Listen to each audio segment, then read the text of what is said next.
Buenas noches, queridos hermanos y hermanas. Tengan todos ustedes un feliz y santo sábado. Una vez más, hermanos, en esta ocasión estaremos presentando un tema referente al carácter de Dios, cuyo título aparece en sus pantallas, Las siete plagas y el carácter de Dios. Pero antes de continuar con la presentación de este tema, quisiera que por favor me acompañen en oración. Padre nuestro que estás en las alturas de los cielos, te damos gracias, Señor, por un sábado más en tu presencia, por permitirnos, Padre, entrar en tu reposo. Queremos pedirte el perdón por cada uno de nuestros pecados, mi Dios. Ayúdanos a comprender este tema y a poder, Señor, seguir escudriñando tu palabra con los ojos de Cristo. Ayúdanos, Señor, a que las palabras expresadas durante el tema no sean palabras de hombre, sino palabras inspiradas por ti. En el nombre de Jesús. Amén. Bien, hermanos, las siete plagas y el carácter de Dios. Importante este tema porque la gran mayoría comprende que durante las siete plagas del Apocalipsis en las cuales se consuman la ira de Dios, la gran mayoría comprende que porque la Biblia dice la ira de Dios, entiende que se refiere a un Dios airado tomando venganza de aquellos de aquellos que no quisieron recibirle en sus vidas, de aquellos que le rechazaron. Se imaginan a ese Dios con una ira ya sin mezcla, sin nada de misericordia, y debido a eso, la gran mayoría comprende de que es el mismo Dios que viene a castigar al mundo por haber rechazado a su Hijo Cristo Jesús, que viene a castigarlo con sus propias manos o a enviar a sus ángeles. Entonces, por eso analizamos gran parte de este tema, y es que el libro de Apocalipsis no estaremos analizando los eventos naturales uno por uno como sucederán, pero sí estaremos presentando una visión, una panorámica de las siete plagas referentes al carácter de Dios. Entonces, en el libro de Apocalipsis, el capítulo 16, el verso 1, dice lo siguiente. Oí una gran voz que decía desde el templo a los siete ángeles, id y derramad sobre la tierra las siete copas de la ira de Dios. Ahora bien, como ya les había dicho, algunos, la gran mayoría tiene la comprensión de que la Biblia, al decir la ira de Dios, pues inmediatamente nos llega a la mente esa imagen de un Dios ofendido, de un Dios vengativo, el cual tiene todo el poder y entonces derrama esa gran ira sobre los habitantes de la tierra, no arrepentidos porque le rechazaron. No obstante, la Biblia, en el libro de Santiago, capítulo 1, verso 20, nos dice lo siguiente. Porque la ira del hombre no obra la justicia de Dios. Nos dice la Biblia, hermanos, que la ira del hombre no obra la justicia de Dios. De manera que la ira de Dios y la ira del hombre no es la misma. Por lo tanto, no podemos imaginarnos a Dios en su ira llegando, destruyendo, llegando, quitando vida, llegando y acabando con todo lo que se encuentra. Porque esa sí es la ira del hombre. Normalmente el hombre cuando se enoja lo que quiere es destruir, quiere tomar venganza con sus propias manos, desea la muerte, la exterminación de aquellos con quienes se encuentra irado. Es en ira que el hombre le quita la vida a otro. Es en ira que el hombre pelea con otro y le hiere. Bien, es en ira que el hombre hace daño. Y esa ira es pecado. De manera que cuando la Biblia nos presenta la ira de Dios, no podemos imaginárnosla como la ira del ser humano porque no es lo mismo. Y miren cómo dice la Biblia, que la ira del hombre no obra la justicia de Dios. De manera que la justicia que Dios ejecuta en su ira no es la misma justicia que ejecuta el hombre. Y dicho sea de paso, en este canal hemos presentado un tema sobre la ira de Dios. Y hemos aprendido, hermanos, que en la ira de que Dios en su ira lo que hace es que se aleja del pecador. El pecador le rechaza, le rechaza, le rechaza. En un momento él tiene que abandonarlo, pero no es que tiene que abandonarlo lleno de ira y con intención de que el enemigo lo destruya, no. Simplemente lo abandona porque el pecador lo saca de su vida y con sus obras, sus pensamientos y sus palabras le dice, yo no te quiero en mi vida, pues él tiene que alejarse. Y allí viene la destrucción. Entonces, así es que se manifiesta la ira de Dios, no semejante a la ira del hombre. Hay una cita que aparece en la carta 54 del 6 de junio de 1889, el párrafo 22 del Espíritu de Profecía, claro está. Dice esta cita lo siguiente: nuestra única seguridad es estar completamente del lado del Señor. No podemos dar lugar al enemigo, porque si nos encontramos del lado del enemigo, pereceremos con los malvados en las plagas que el Señor permitirá, escuchen bien, permitirá que Satanás cree en la tierra contra los hombres y contra las bestias. Ya podemos ir entendiendo acá quién es que ejecuta las plagas del Apocalipsis. Nos dice la sierva del Señor que Dios lo que hará es permitir que Él cree esas plagas. Bien, otro texto que aparece en el libro Joya de los Testimonios, página 183, el párrafo 3. Dicho sea de paso, el contexto de este capítulo es hablando de el fin de la gracia, de cuando se retiren los cuatro ángeles de Apocalipsis capítulo 7, nuevamente el destructor. ¿Quién es el destructor? La Biblia me dice que es Satanás, Abadón, Apolión, destructor, homicida. Entonces dice aquí nuevamente, ha de recorrer la tierra el ángel destructor. Se ha de colocar una marca sobre el pueblo de Dios y esa marca es la observancia de su santo sábado. Entonces, en el libro de Éxodo, haciendo referencia a esa marca que está en la frente, que no es que dice en la frente del pueblo de Dios no va a decir sábado, sino que por convicción, sino que por decisión propia, sino que vieron la verdad, escucharon la verdad, la aceptaron tal como la presentó Cristo Jesús, y entonces tendrán el sello de Dios, el cual no solamente es el sábado, sino sus 10 mandamientos, porque representan el carácter de Dios, y uno de ellos es el sábado, que se resalta como marca. ¿Por qué como la marca? Éxodo 24, del 15 al 16. Éxodo 24, Moisés sube a la montaña, al monte Sinaí, para estar allí 40 días. Allí se encuentra con Dios. Y dice el texto, entonces Moisés subió al monte, y una nube cubrió el monte, y la gloria de Jehová, reposó sobre el monte Sinaí, y la nube lo cubrió por 6 días. Y al séptimo día llamó a Moisés en medio de la nube. Otras versiones bíblicas, como la Nueva Versión Internacional, dice, y al séptimo día llamó a Moisés al interno, a lo íntimo, a lo interior de la nube. Durante 6 días la gloria de Jehová lo cubrió, pero en el séptimo día Dios le dijo, entra en mi gloria. Entra en lo interno del conocimiento del carácter de Dios. Y miren ustedes el resultado de aquella reunión. Miren ustedes el resultado de que Moisés haya entrado en el séptimo día en el conocimiento de la gloria de Dios. Dice Números capítulo 12, verso 3.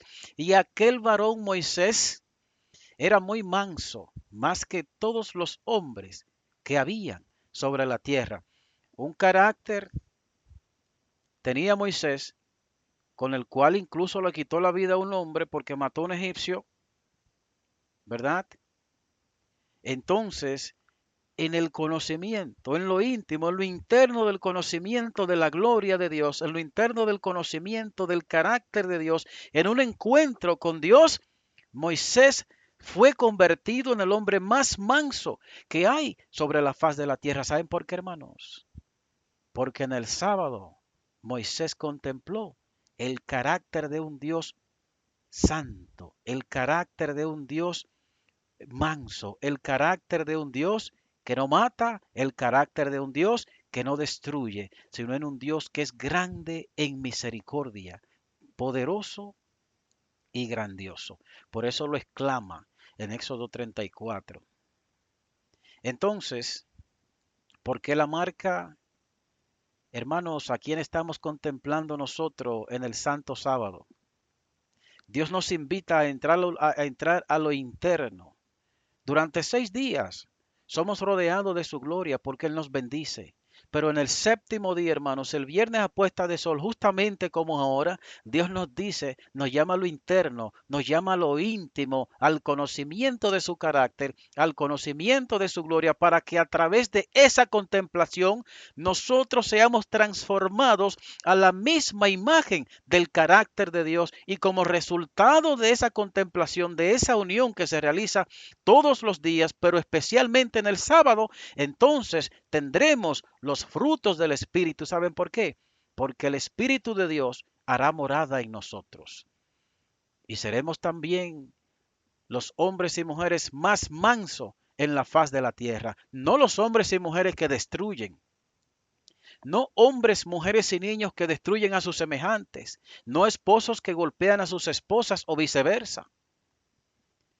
No personas, no hombres, mujeres y niños que buscamos palabras rebuscadas usamos palabras rebuscadas para hacer daño, hacer sentir mal a los demás, sino los frutos del Espíritu de Dios se verán en nosotros porque en el sábado específicamente Dios nos llama a lo íntimo, en la contemplación de la hermosura de su carácter.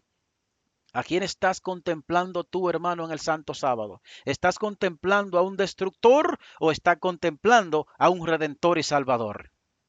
Déjame decirte que lo que estés contemplando, en eso te convertirás. Y no hay forma de que eso no sea así. ¿Saben por qué? Porque nosotros somos transformados por las cosas que contemplamos. ¿A quién estamos contemplando, hermanos?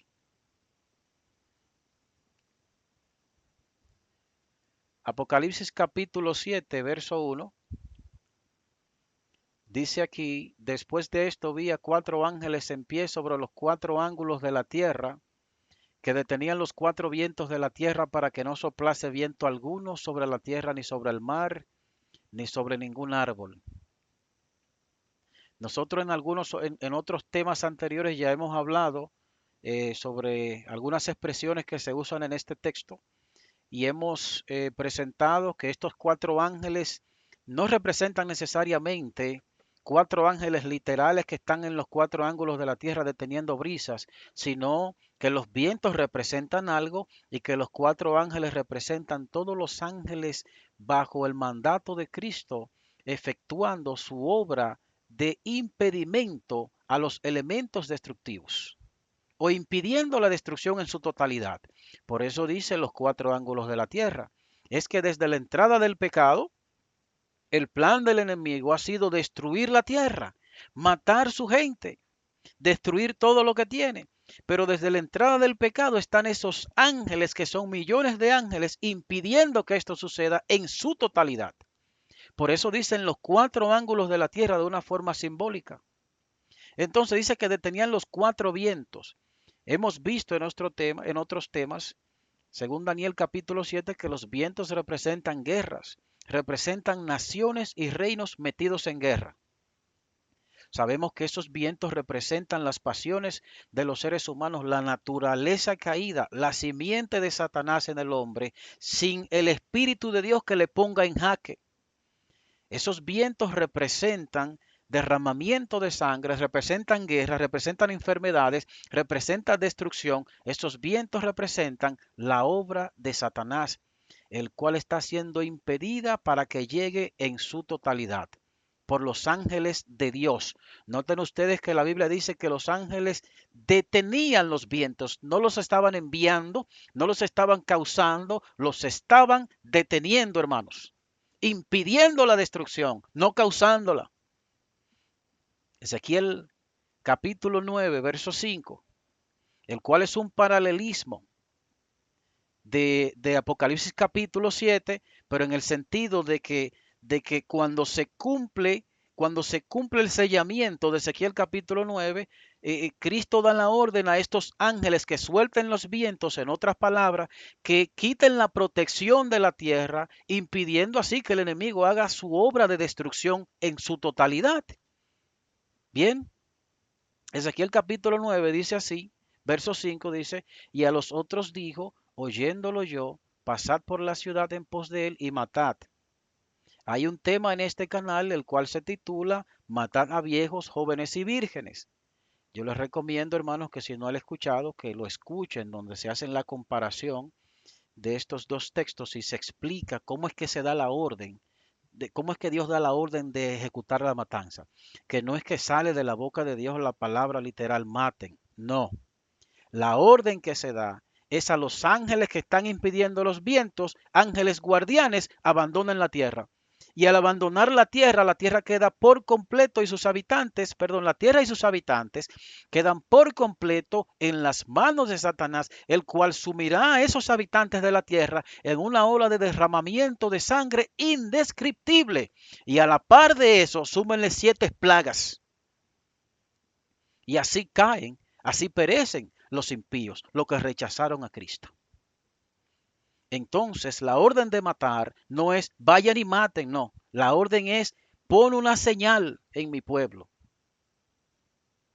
Pero la otra orden que sale es abandonen la tierra y por consecuencia del abandono, entonces viene la matanza que es ejecutada por Satanás obrando al 100% en las mentes de los seres humanos.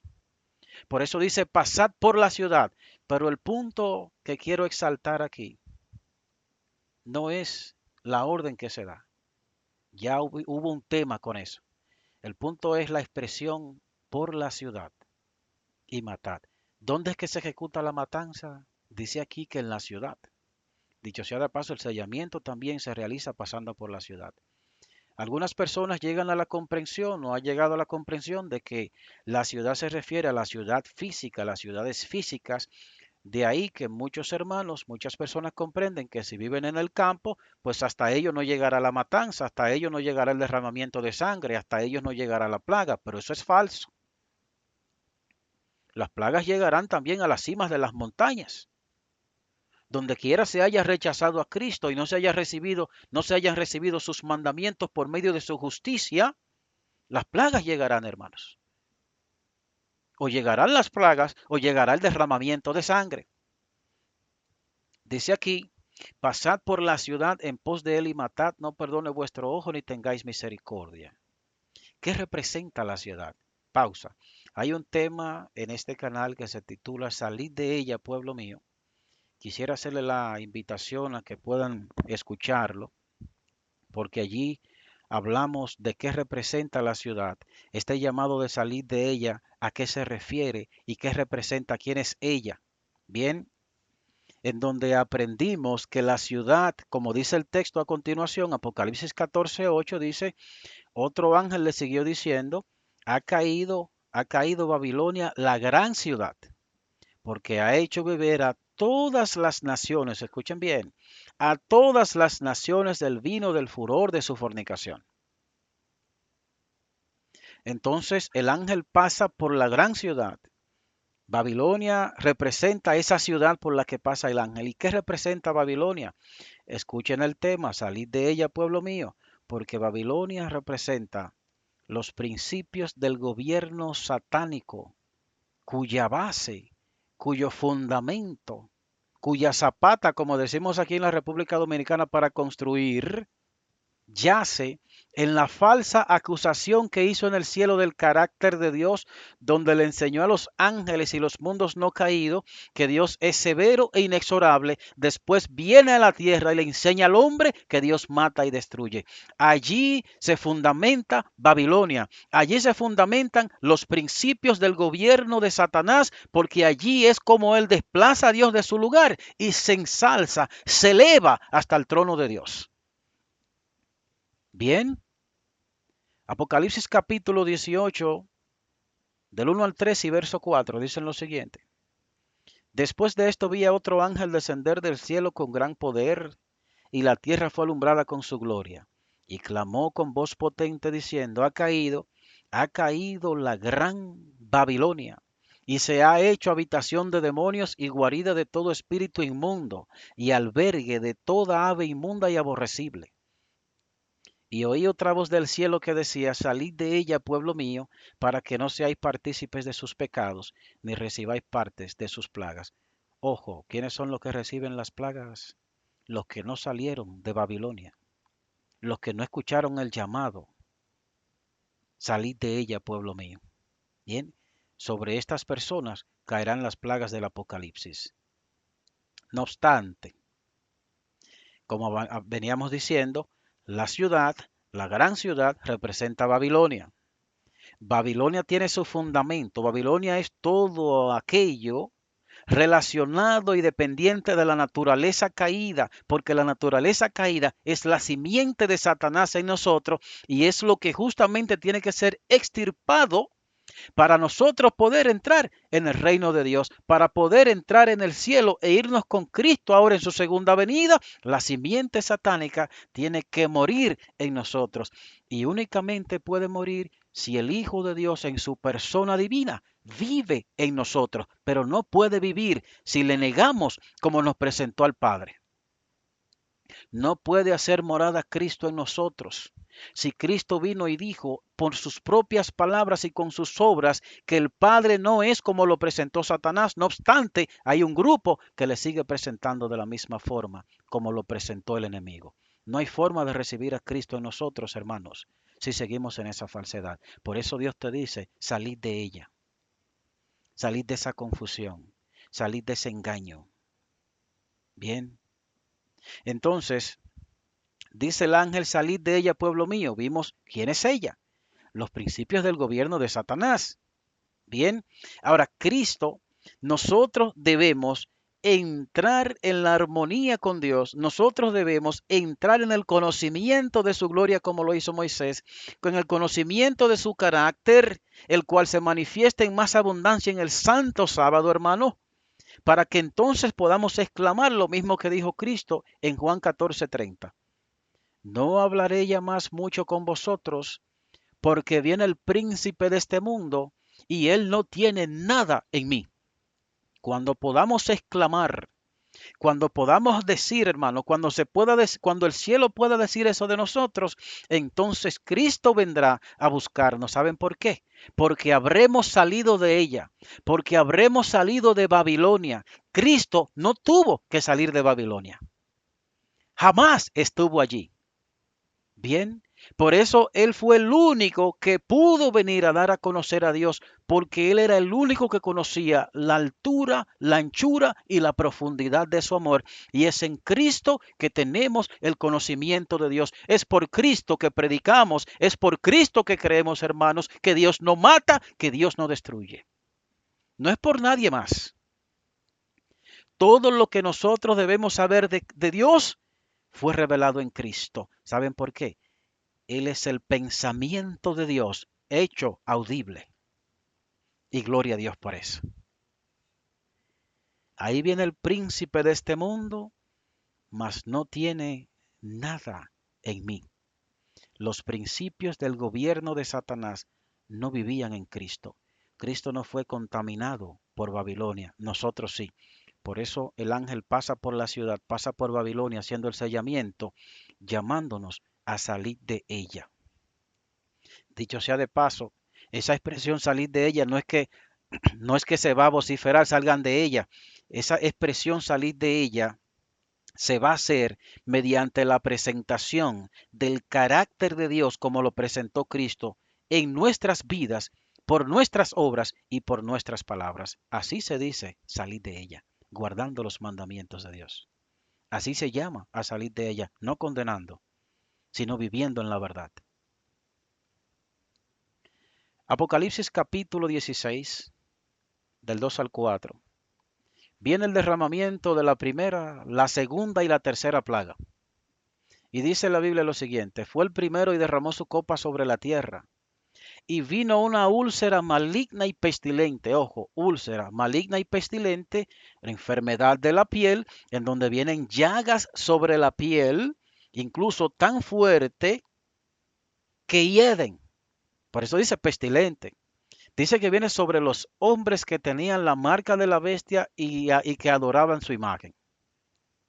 El segundo ángel derramó su copa sobre el mar, esta es la segunda plaga, y éste se convirtió en sangre como de muerto y murió todo ser vivo que había en el mar. El tercer ángel derramó su copa sobre los ríos y sobre las fuentes de las aguas y se convirtieron en sangre. Se convirtieron en sangre porque también todo lo que tenía vida en el río, en los ríos y las fuentes de las aguas murió. Pero la segunda plaga me dice que el segundo ángel derramó su copa sobre el mar y éste se convirtió en sangre como de muerto y que todo ser viviente, o sea, en la segunda y la tercera plaga, todo ser viviente, todo ser vivo en las aguas muere. ¿Cómo pensar, hermanos? De acuerdo a lo revelado de Dios que tenemos con Cristo, de acuerdo a las obras de Cristo, hermanos, ¿cómo pensar que ahora Dios se enojó con los seres humanos y porque le rechazaron, ahora viene a ejecutar estas cosas? ¿Cómo pensar que tales cosas pueden provenir de nuestro Creador? Imposible para mí. No lo acepto en el nombre de Jesús. Ahora, noten ustedes lo que dice el libro deseado de todas las gentes, página 487, párrafo 1, hablando de la resurrección de Lázaro. Si Cristo hubiese estado en la pieza del enfermo, Lázaro no habría muerto, porque Satanás no hubiera tenido poder sobre él. La muerte no podría haber lanzado su dardo contra Lázaro, oigan por qué, hermanos, en presencia del dador de la vida. Entonces, hermanos, según lo que este texto me está diciendo a mí, es que en la segunda y la tercera plaga, los seres vivos que están en las aguas mueren porque Dios ya no está. ¿Saben por qué? Porque Dios es la vida, la fuente de la vida, y al alejarse la fuente de la vida, mueren. Es todo lo contrario a lo que se ha venido creyendo. Es todo lo contrario a lo que nos ha presentado Satanás, que nos ha presentado que todos los peces, toda la vida que hay en los ríos y las aguas van a morir porque Dios llega y hace que mueran. No, en Cristo que es el dador de la vida. Cristo me confirma, Cristo me asegura, Cristo me dice que esto pasará cuando Dios se retire, no porque Él venga y lo ejecute. ¿Saben por qué? Porque ¿cómo es que van a morir si están en presencia del dador de la vida? No, el dador de la vida, la fuente de la vida, debe alejarse para que los peces mueran. Ahora, se aleja la fuente de la vida y Satanás ejecuta la matanza, porque cuando se aleja la fuente de la vida, también se aleja la protección, también se aleja el impedimento. Se le da la orden a los cuatro ángeles o a los ángeles de Apocalipsis capítulo 7, verso 1, suelten los vientos, permitiéndole hacia Satanás que haga su obra total de destrucción. Y por eso mueren. Porque al principio vimos que las plagas la crea él. Dicho sea de paso, la sierva del Señor dice que él tiene estudiado los secretos de los laboratorios de la naturaleza. Las plagas están allí. Dios ha estado impidiéndolas. La destrucción está encima de nosotros, hermanos, desde la entrada del pecado, pero por tantos años, miles de años, Dios ha estado impidiéndola. ¿Saben para qué? Para que usted y yo comprendamos estas verdades y para que nos acerquemos a Él y nos entreguemos a Él por amor y no por miedo, para que reflejemos su carácter, para que el mundo comprenda que Él no es el destructor, hermano, sino el enemigo, para que comprendamos su carácter, para que contemplemos su amor, para que contemplemos su bondad, para que contemplemos su misericordia y que a través de esa contemplación y mediante el poder del Espíritu seamos transformados a su imagen y semejanza. La muerte no podría haber lanzado su dardo contra Lázaro en presencia del dador de la vida. Apocalipsis capítulo 16, del 8 al 11. Dice, el cuarto ángel derramó su copa sobre el sol. al cual fue dado quemar a los hombres con fuego. Y los hombres se quemaron con gran calor y blasfemaron el nombre de Dios que tiene poder sobre estas plagas, y no se arrepintieron para darle gloria. El quinto ángel derramó su copa sobre el trono de la bestia, y su reino se cubrió de tinieblas, y mordían de dolor sus lenguas, y blasfemaron contra Dios, contra el Dios del cielo por sus dolores y por sus úlceras, y no se arrepintieron de sus obras. Bien, ya hemos visto la primera, segunda y tercera plaga. Aquí estamos a la altura ya de la cuarta y la quinta. Pero entonces, en la cuarta y la quinta plaga sucede algo que es importante que nosotros comprendamos. Hermano, en el nombre de Jesús, abra bien su oído y estudie estas cosas por usted mismo, bajo la inspiración divina. Bien, en la cuarta y la quinta plaga sucede algo que es blasfemia contra el nombre de Dios. Dicho sea de paso, el texto dice que blasfemaron el nombre de Dios que tiene poder sobre estas plagas. El texto no me está diciendo que está enviando estas plagas, sino que Dios tiene el poder para impedirlas, porque es lo que ha hecho por miles de años. Entonces, dice que blasfemaron el nombre de Dios. Y en la quinta plaga continuaron blasfemando a Dios o blasfemando su nombre. Éxodo 34:5, que es el nombre de Dios. Lo hemos visto en otro tema, pero es bueno que lo recalquemos aquí. Éxodo 34:5, y descendió, y Jehová descendió en la nube, y estuvo allí con él. ¿Quién es él? Jehová con Moisés, proclamando el nombre de Dios. En Éxodo 34, el pacto renovado, Moisés había roto las dos tablas de piedra donde se le había dado la ley en el Sinaí, Éxodo capítulo 20.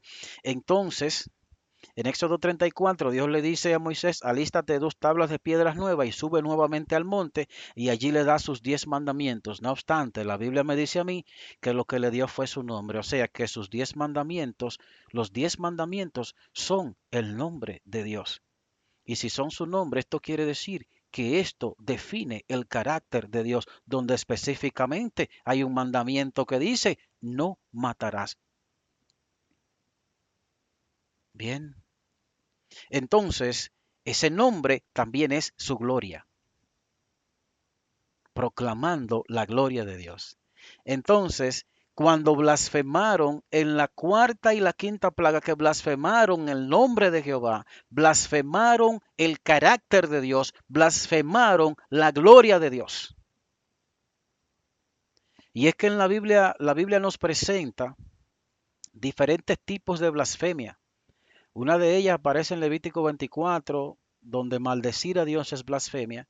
Otra de ellas aparece en Marcos, capítulo 2, verso 10, en donde nos enseña que tomar el lugar de Dios en la tierra, que decir, que una persona decir que es representante del Espíritu de Dios en la tierra, donde puede perdonar pecado, es blasfemia, hermanos. Pero hay una blasfemia un poco más específica y profunda, la cual nos la presentó Cristo y lo definió como blasfemia. Dicho sea de paso, nos dijo que esa no tiene perdón. Hermano, el propósito de presentar esto no es condenar a nadie. Dios conoce mi corazón. Hay pena en mí al decir estas cosas.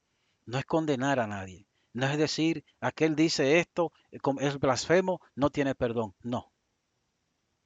No es mi propósito, no es mi posición. No obstante, sí debemos conocer estas cosas. Mateo capítulo 12, verso 22 al 24 y verso 31 al 32, Cristo hablando de blasfemia. Miren lo que sucede aquí. Entonces fue traído a él, ¿a quién? A Cristo, un endemoniado, ciego y mudo, y le sanó. Ojo, estaba endemoniado, era ciego y era mudo y Cristo le sanó. Si le sanó era porque estaba enfermo. Entonces, ¿qué hizo Cristo allí? Sanó al enfermo, no lo enfermó. Bien. Entonces dice que le sanó de tal manera que el ciego y mudo veía y hablaba. Y toda la gente estaba atónita y decía, ¿será este aquel hijo de David? Mas los fariseos al oírlo decían, este no echa fuera los demonios, sino por Belcebú, príncipe de los demonios. ¿Qué hicieron ellos allí? Adjudicaron las obras que Cristo hizo a Satanás. ¿Qué hicieron ellos? Tomaron las características del carácter de Dios, que era lo que Cristo nos estaba mostrando. Recordemos que a eso fue que vino, a presentar el carácter de Dios que había sido tergiversado y mal presentado y mal comprendido. Entonces, como se dijo que es Dios quien enviaba las enfermedades, Él no vino a enviarla, Él vino a quitarla en el nombre de su Padre. Dicho sea de paso, nunca enfermó a nadie.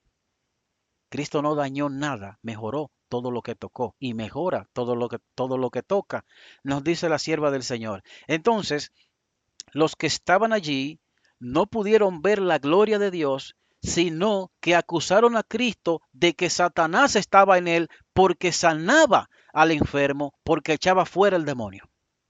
¿Qué hicieron ellos? Tomaron las características de Satanás o del carácter de Satanás y se la pusieron a Dios. Ojo con eso. Ahora, en el verso 31 y 32 del mismo capítulo, en el mismo contexto, hermanos, para que se entienda, Mateo 12, 31 y 32, Cristo hablando de esto, miren lo que dice. Por tanto os digo, todo pecado y blasfemia será perdonado a los hombres, mas la blasfemia contra el Espíritu no le será perdonada. A cualquiera que dijere alguna palabra contra el Hijo del Hombre, le será perdonado, pero al que hable en contra del Espíritu Santo, no le será perdonado, ni en este siglo, ni en el venidero.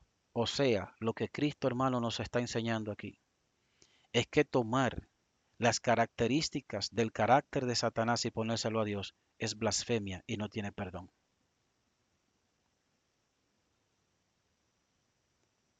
Las cosas que hace Dios, decir que la hace por medio de Satanás es blasfemia. Y como consecuencia, si decimos que la obra de sanidad, que la obra de expulsar los demonios es hecha por Satanás y no por Dios, de otra forma estamos diciendo que la obra de muerte, que la obra de las enfermedades es realizada por Dios. Es un intercambio que se hace. Y todo aquel que lo piense así, todo aquel que afirme, todo aquel que cree, hermano, si usted hasta el día de hoy ha venido creyendo, ha tenido duda, hermano, de que Dios es santo y que matar es pecado y Dios no peca, de que Dios nos dejó su ley porque en ella está la definición de su carácter. Es un trasunto de él, dice la sierva del Señor. Si usted todavía cree que es Dios quien ejecuta la muerte, repréndalo en el nombre de Jesús y no siga blasfemando, hermano, porque no viene de Dios. Bien, continuamos. Una cita que aparece en el libro Primeros Escritos, página 36, también en Evento de los Últimos Días, página 218, párrafo 1, dice lo siguiente.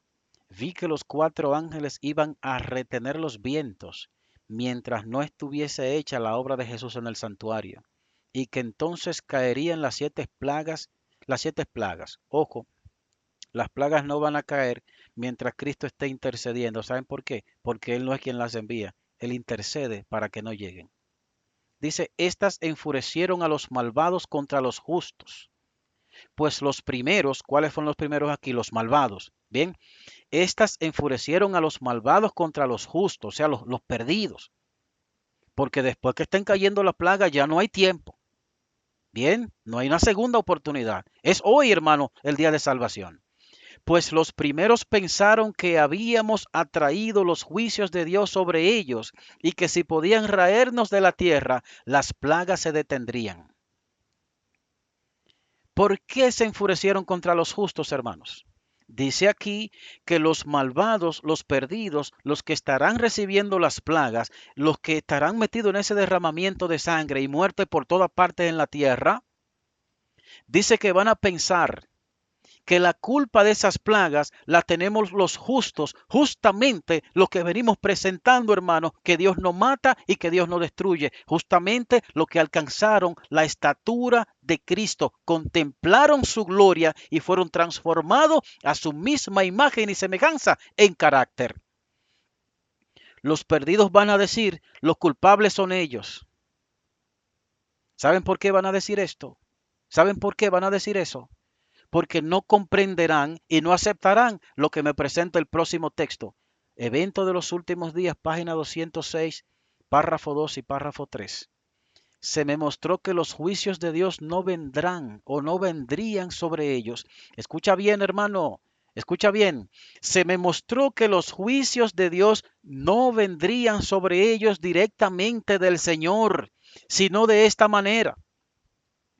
Ellos se colocan más allá de su protección. Él advierte, corrige, reprueba y señala el único camino seguro. Luego, si aquellos que han sido el objeto de su cuidado especial siguen su propio curso, independientemente del Espíritu de Dios, tras repetidas amonestaciones, si eligen su propio camino, entonces, oiga cómo es que pasa, entonces, es si ellos les rechazan, que entonces Él no encarga a sus ángeles que impidan los decididos ataques de Satanás contra ellos. Es el poder de Satanás lo que está obrando en el mar y en la tierra, trayendo calamidad y angustia y barriendo multitudes para asegurarse su presa. ¿Quién es que está ejecutando eso? El poder de Satanás. ¿Y por qué decir que es Dios? Hermano, en el nombre de Jesús, abandone esa falsedad. Se me mostró que los juicios de Dios no vendrían sobre ellos directamente del Señor. ¿Qué más claro de ahí, hermano? Eso no lo escribí yo. Vaya a evento de los últimos días y estudie la cita. Bien, compare una con otra y pidamos discernimiento a Dios. Entonces dice la primera cita de arriba que éstas enfurecieron a los malvados, pues ellos pensaron que era por causa de nosotros, de los justos, que estas plagas estaban cayendo sobre ellos. Ahora, ¿dónde está el motor? ¿En dónde se origina eso? La Review and Herald del 17 de septiembre de 1901 dice lo siguiente: cuando el ángel de la misericordia pliegue sus alas, este ángel de la misericordia representa a los 4 ángeles de Apocalipsis. Estos 4 ángeles de Apocalipsis 7 representan los millones de ángeles que Dios que le ha encargado proteger a la humanidad. Cuando el ángel de la misericordia pliegue sus alas y parta, Satanás cometerá las acciones impías que por largo tiempo ha deseado hacer: tormenta y tempestad, guerra y derramamiento de sangre. Él se deleita en estas cosas y así reúne su cosecha. Y los hombres serán tan engañados y los hombres serán engañados por él en forma tan completa que declararán que estas calamidades son el resultado de la profanación del primer día de la semana. Desde los púlpitos de las iglesias populares se oirá la declaración de que el mundo está siendo castigado debido a que el domingo no es honrado como debiera ser. Ojo, dice el texto que serán engañados de una forma tan completa que todavía no van a comprender que es Satanás que los está destruyendo, que es Satanás que se lo está comiendo en vida, que es Satanás que los está enfermando, que es Satanás, que es el gobierno de Satanás al 100% en sus mentes, hermanos. Pero ¿cómo lo van a hacer? No hay forma de que lo comprendan si le están rechazando hoy. Si rechazan la comprensión hoy, no podrán entenderlo mañana, porque mañana el Espíritu de Dios no estará luchando con ellos. Jamás. Nunca más. De manera que el día es hoy, no mañana. Bien. Y dice que serán engañados de forma tan completa que declararán que estas calamidades, o sea, estas plagas y este derramamiento de sangre, son el resultado de la profanación del primer día de la semana. Desde los púlpitos de las iglesias populares se oirá la declaración de que el mundo está siendo castigado debido a que el domingo no es honrado. O sea, desde los púlpitos de las iglesias populares se oirá la declaración de que Dios está castigándolos a ellos porque hay un grupito de personas que no obedecen el mandamiento, el falso mandamiento de honrar el primer día de la semana. O sea, el motor de este entendimiento yace en que ellos todavía van a seguir creyendo que es Dios quien mata, castiga y destruye. Tremendo. Ese es el motor. Por eso lo ven de esa forma. Porque hoy lo creen, no se arrepienten de esa blasfemia, de esa falsedad y seguirán creyéndolo. Y noten ustedes a dónde llegarán creyendo esta falsedad. Hermano, la luz está brillando para cada uno de nosotros. Abre tu corazón a Cristo. Abramos nuestro corazón a Dios. Arrepintámonos de ese gran pecado, hermano, que todavía hay tiempo. Juan capítulo 16 del 1 al 3. Ojo, estas son palabras textuales del Hijo de Dios. Juan 16 del 1 al 3. Cristo, apercibiendo a sus discípulos de que esas cosas le sucederían, pero que no solo hacía referencia, esta profecía no solo abarcaba a los 12 apóstoles, también abarcaba a los pioneros, también abarcaba a los mártires y también nos abarca a cada uno de nosotros. Cristo, apercibiéndonos, ha dicho lo siguiente: estas cosas os he hablado para que no tengáis tropiezo. Os expulsarán de las sinagogas. O sea, lo van a sacar, hermanos, de las iglesias populares. Lo van a expulsar de los grupos. Le van a decir, no siga viniendo a mi casa porque tú estás predicando blasfemias, tú estás predicando falsedad. ¿Cómo que Dios no ejecuta la muerte? Claro que sí, le van a decir eso. Lo van a expulsar de sus iglesias. Pero miren lo que sigue diciendo. Y aún viene la hora cuando cualquiera que los mate pensará que rinde servicio a Dios. O sea, personas profesando ser cristianos van a matar a sus semejantes. ¿Cuándo se ejecutarán estas cosas? Cuando estén cayendo sobre ellos las plagas. Ese es el motor, la falsedad que Satanás nos enseñó, en el cual ya no creemos en el nombre de Jesús, pero otros sí la siguen creyendo, ¿verdad? Recibirán las plagas, hermanos, y recibiendo las plagas y toda esa furia del enemigo, entonces van a decir, no van a decir que es el enemigo que los está destruyendo, van a decir, es Dios quien nos está castigando porque hay un grupito de personas que no honran el falso mandamiento del falso día de reposo, que es el domingo. Y entonces, con ese pensamiento, con ese razonamiento, van a salir a matar a los justos, van a salir a matar a los cristianos, van a salir a matar a los santos. Pero santos, ¿por qué? Porque reflejaron el carácter de Dios en sus vidas, porque Cristo vive en ellos. No porque matan ni destruyen, no. Santos porque Dios, porque Cristo vive en ellos. Entonces van a salir a matarlos. Oiga, pensando que van a salir a matarlos, pensando que rinden servicio a Dios. Hermano, escucha esta bomba que viene en el verso 3. Y harán estas cosas. ¿Qué es lo que harán? Y harán esto porque no conocen ni al Padre ni a mí. ¿Qué significa? Aquellos que matan, aquellos que van a matar, lo van a hacer porque no conocieron a Dios y a Cristo. ¿Pero por qué no lo conocieron?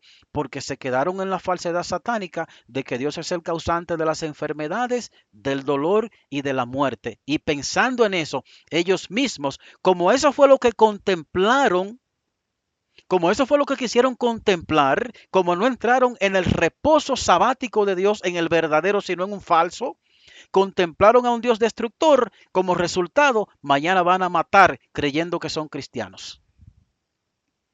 Y dice Cristo que lo harán porque no conocen ni a Dios ni a Él. Hermanos, tú no tienes que estar allí. ¿Saben por qué? Porque hay luz en el nombre de Jesús. Y Cristo hoy te llama. Déjame que laves tus ojos con colirio para específicamente cuando leas la palabra de Dios, pueda ver a Dios en ella, hermano. Continuamos.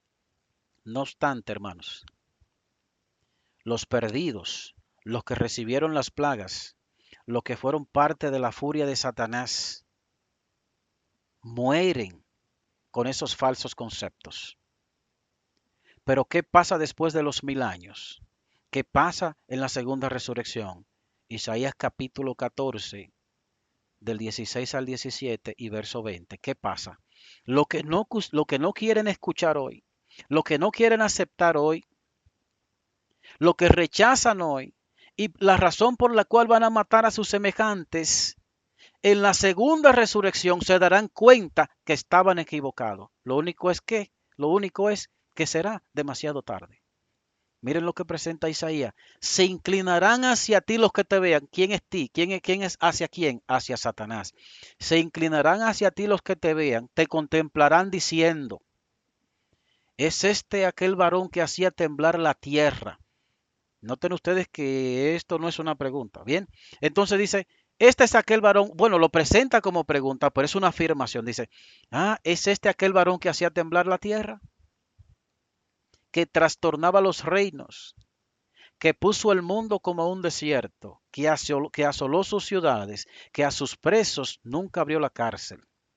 No serás contado con ellos en la sepultura, porque tú destruiste tu tierra, tú mataste tu pueblo. Ojo, ¿quién dice aquí que va a decir estas cosas? Se inclinarán hacia ti los que te vean, te contemplarán diciendo, este es aquel varón que hacía temblar la tierra, la plaga número 7. Este es el varón que trastornó los reinos, que puso el mundo como un desierto. ¿Cuándo es que el mundo quedará como un desierto? Jeremías capítulo 4 del 16 en adelante, a través de la manifestación de la ira de Satanás, creando estas plagas y derramamiento de sangre, cuando el ángel de la misericordia parta, cuando la gracia de Dios se termine. Lógicamente, estas personas se darán cuenta de que estaban equivocados, de que rechazaron al Hijo de Dios y tendrán que afirmar, porque le verán como es, bien, y se darán cuenta que fue Él y no Dios. Y por eso van a decir, tú destruiste tu tierra, tú mataste tu pueblo. Apocalipsis 16, 17 y 18. Capítulo 16 del 17 al 18. El séptimo ángel, última plaga. El séptimo ángel derramó su copa sobre el aire o por el aire y salió una gran voz del templo del cielo del trono, diciendo, hecho está. Entonces hubo relámpagos y voces y truenos y un gran temblor de tierra, un terremoto tan grande el cual no lo hubo jamás desde que los hombres han estado sobre la tierra. Esa es la séptima plaga. Pero entre la sexta y la séptima plaga pasa algo muy interesante, el cual está descrito en el libro Primeros Escritos, página 15, también Eventos de los Últimos Días 230, Eventos de los Últimos Días, página 230, párrafo 2. Sobrevinieron sombrías y densas nubes que se entrechocaban unas con otras. La atmósfera se partió, arrollándose hacia atrás, y entonces pudimos ver en Orión un espacio abierto de donde salió la voz de Dios. Pronto oímos la voz de Dios semejante al ruido de muchas aguas que nos anunció el día y la hora de la venida de Jesús. Los 144,000 santos vivientes reconocieron y entendieron la voz de Dios, pero los malvados se figuraron que era fragor de truenos y de terremotos. Lo mismo que pasó en el monte Sinaí, Éxodo. Moisés contempla la gloria de Dios, Moisés contempla el carácter de Dios y exclama, Santo, piadoso y misericordioso. No obstante, el pueblo de Israel, por causa de sus pecados, se le mostró la gloria de Dios, pero lo que vieron fue fuego que destruía, fuego que quemaba vivo a las personas. Miren aquí, los 144,000 santos vivientes, los que aceptaron la revelación de Dios en Cristo, los que aceptaron el carácter de Dios en Cristo, los que contemplaron a Dios en Cristo, lo contemplaron tanto que por medio del poder de su Espíritu fueron transformados a la misma imagen y semejanza de Dios. Pues como lo contemplaron, se deleitaron en su gloria de sábado en sábado, hermanos. Entraron en lo íntimo, hermano, en el séptimo día y contemplaron a Dios en lo más íntimo. Hoy, hermanos, en medio de la turbulencia, en medio de que están amenazados para quitarles la vida por los malvados, entre la sexta y la séptima plaga, entre esa sexta plaga y ese terremoto que es la séptima plaga, entonces, hermanos, se escucha la voz de Dios, pero solamente la escucharon ellos, donde Dios les anunció la hora y el día de la venida de Cristo. Dios les anuncia la hora y el día de su liberación. Con el terremoto de la séptima plaga, miren lo que pasa. Conflicto inminente, página 96, párrafo 1. Los sepulcros se abren y muchos de los que duermen en el polvo de la tierra serán despertados, uno para vida y otros para vergüenza y confusión perpetua, la resurrección especial. Pero ¿quiénes son los que serán resucitados en la resurrección especial? Ojo, escuche esto. Todos los que murieron en la fe del mensaje del tercer ángel salen glorificados de la tumba para oír el pacto de paz que Dios hace con los que guardaron su ley. Gloria a Dios. ¿Quiénes son parte? ¿Quiénes formarán parte de la resurrección especial? Todos los que murieron en la fe del mensaje del tercer ángel. ¿Y cuál es el mensaje del tercer ángel? Hermano, su centro, su fundamento, sus principios, su base está en presentar el carácter de Dios como lo presentó Cristo. Dicho sea de paso, ese es el último llamado de misericordia ante un mundo que perece en el pecado. Una presentación, una revelación del carácter de Dios justamente como lo presentó Cristo. Y esto es lo que harán los 144,000 porque le presentarán al mundo no solamente por palabras, sino con sus propias vidas, sino a costa de sus propias vidas van a exclamar, van a decir, hermanos, el causante de la destrucción, el causante de la muerte, el causante de las enfermedades no es Dios, sino Satanás. El pecado mata y destruye, no Dios, porque Dios no mata, hermanos. Dios no destruye. Ellos formarán parte de la resurrección especial. La pregunta es, ¿quieres tú estar allí? ¿O quieres, hermano, estar en aquel grupo que va a tener que reconocer el gobierno del enemigo después de la segunda resurrección? Hermano, Dios te bendiga y Dios nos ayude a poder contemplarle de la forma correcta. Será hasta la próxima.